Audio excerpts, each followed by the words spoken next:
Alors aujourd'hui nous allons voir un tour totalement impromptu qui sera complètement incompréhensible pour le spectateur et qui va le laisser sans voix. Alors sur ce, c'est parti.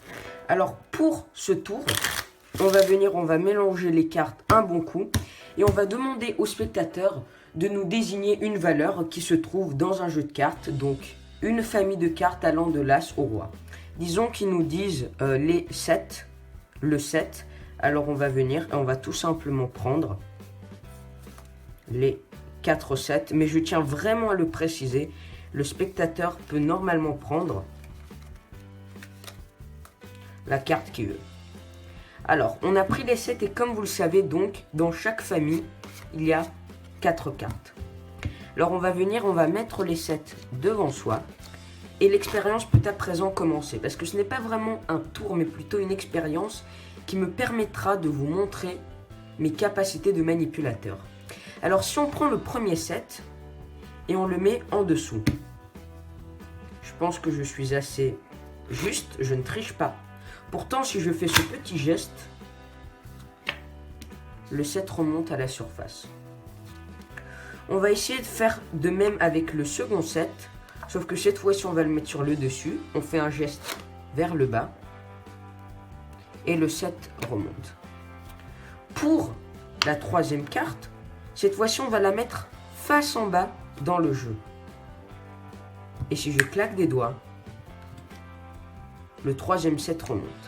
La quatrième carte, c'est ma préférée parce qu'avec elle, on peut faire vraiment ce qu'on veut.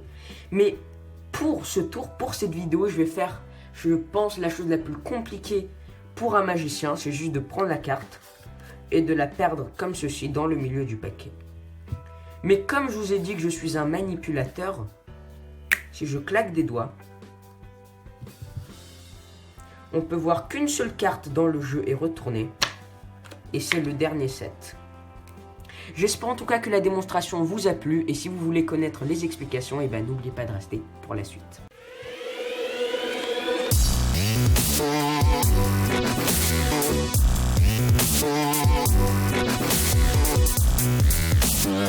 Alors pour les explications, c'est vraiment pas compliqué du tout. Il va vous falloir juste une seule manipulation au début et ensuite le tour sera quasiment automatique. Alors vous pouvez faire inspecter le jeu de cartes, le faire mélanger et vous demandez à un spectateur de vous dire une carte, une valeur.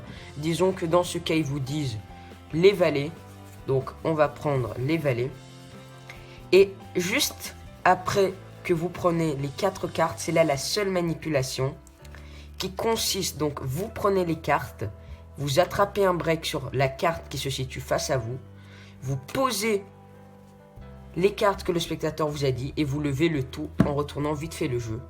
Et de cette façon, vous avez désormais les cartes et ensuite la carte quelconque que vous avez breakée. Maintenant, vous pouvez présenter les cartes devant le spectateur, vous montrez qu'il y en a 4, 1, 2, 3, et n'oubliez pas que la quatrième, c'est une double, et vous la posez par-dessus. Vous posez ces cartes sur le jeu, et maintenant le tour, je dirais, est automatique. Vous placez les cartes devant le spectateur, alors pour lui, devant vous, ce sont les 4 valets. Pourtant, la dernière carte, c'est la carte quelconque.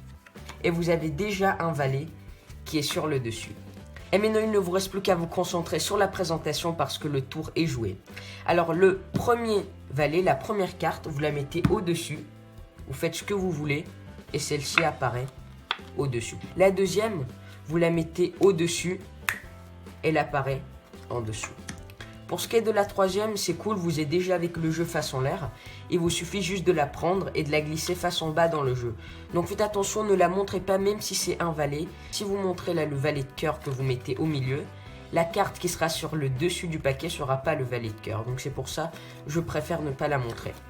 Alors vous la mettez au milieu, vous faites ce que vous voulez et celle-ci apparaît.